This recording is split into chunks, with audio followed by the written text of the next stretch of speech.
ਜੀ ਸਾਰਿਆਂ ਨੂੰ ਸਾਰੇ ਵੀਰ ਭਰਾਵਾਂ ਨੂੰ ਮੇਰੇ ਅਸਲਾਮ ਵਾਲੇਕੁਮ। ਅਸੀਂ ਆਏ ਅੱਜ ਆਲੂ ਲਾਣ ਚੋਰੀ ਜ਼ਾਹਦ ਦੇ ਡੇਰੇ ਤੇ।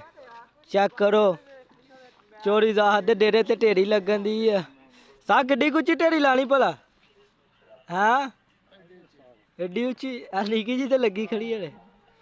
ਤੂੰ ਵੀ ਕਰ ਲੈ ਕੋਈ ਕੰਮ, ਤੈਨੂੰ ਵੇਲੇ ਦਿਹਾੜੀ ਦੇਣੀ ਅਸੀਂ। ਯਾਰ ਚਾਹ ਪੀਤੀ ਹੁਣ ਕੰਮ ਹੀ ਚਾਹ ਤੇ ਤੈਨੂੰ ਰੱਖਿਆ ਅਸੀਂ, ਪੈਸੇ ਤੇ ਦੇਣੇ ਕੋਈ ਨਹੀਂ ਵੇਲੇ। ਨਾ ਦੇ ਆ ਜੇ ਲਾਈ ਆ ਗਾ ਲਾ ਛੇਤੀ ਲਾ ਛੇਤੀ ਛੇਤੀ ਲਾ ਆਲੂ ਛੇਤੀ ਤਾਰੇ ਲਾ ਲਾ ਗਾ यार। सुबह फिर पटने आलू गा ला ला थैले खाली करा ला। इन्हें मार मुंह तो नहीं फड़ रहा सीधा थैला। उस्ताद शाबाश जी उस्ताद जी लथ के साथ कमजोरियां लैके बह गई बंदे दी बस। मैनू ऐ कमजोरियां है कमजोरियां उस्ताद कमजोरियां कमजोरियां सारे बंदे दी कमजोरियां ना मैनू बड़ा पता है इसदा।